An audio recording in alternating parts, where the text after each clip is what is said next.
शेर के प्रिय शिष्य। एक जंगल में शेर रहता था। उसकी सेवा में लोमड़ी और भेड़िया रहते थे। एक दिन लोमड़ी और भेड़िया में बहस हो गया। लोमड़ी बोली कि मैं सबसे ज्यादा राजा शेर की सेवा करती हूँ, इसलिए उनकी सबसे प्रिय शिष्य हूँ। भेड़िया बोला नहीं, मैं उनका पूरा ख्याल करता हूँ, इसलिए मैं सबसे प्रिय शिष्य हूँ। दोनों की बहस जारी रही।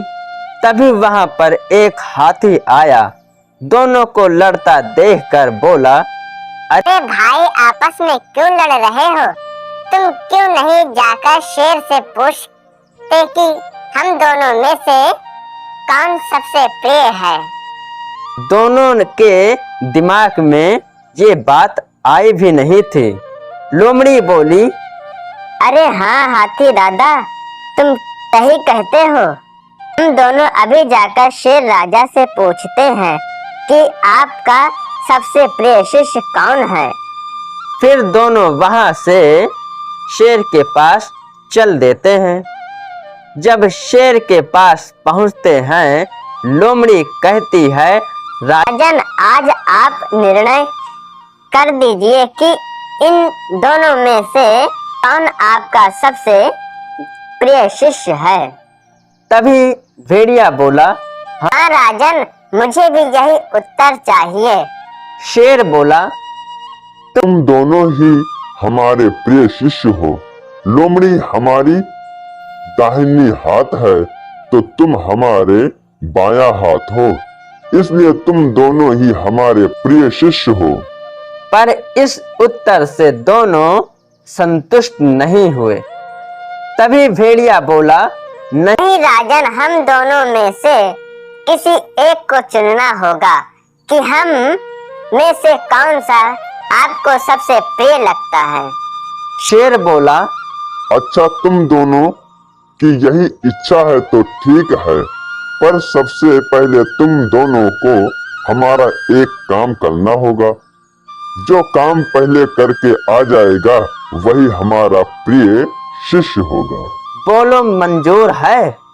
शेर की बात को दोनों ने स्वीकार कर लिया और लोमड़ी बोली, ठीक है राजन, आप हम दोनों को काम बताइए, आखिर करना क्या है।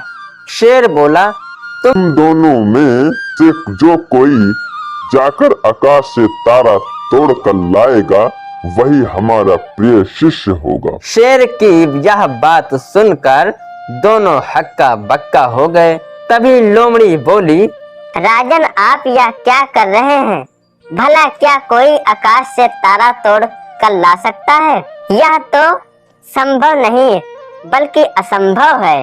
भेड़िया बोला, जी राजन, लोमड़ी बहन ठीक कह रही हैं।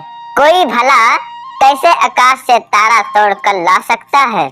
दोनों के चेहरे को देखकर शेर मुस्कुराया और कहा, जैसे कोई आकाश से जाकर तारा नहीं तोड़ कर ला सकता, वैसे मैं कैसे तुम दोनों में से एक को प्रिय शिष्य मान सकता हूँ, एक को अप्रिय कैसे कह सकता हूँ? क्योंकि तुम दोनों ही मेरी सेवा करते हो, इसलिए तुम दोनों ही मेरे प्रिय शिष्य हो।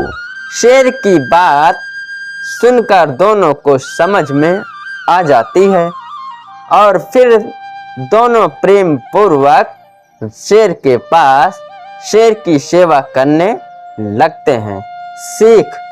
दोस्तों, इस कहानी से हमें यही सीख मिलती है कि अगर हम किसी की सेवा करने लग जाते हैं तो अपने को प्रिय और दूसरे को अप्रिय समझने लगते हैं और ये हमारी सबसे बुरी सोच है। धन्यवाद।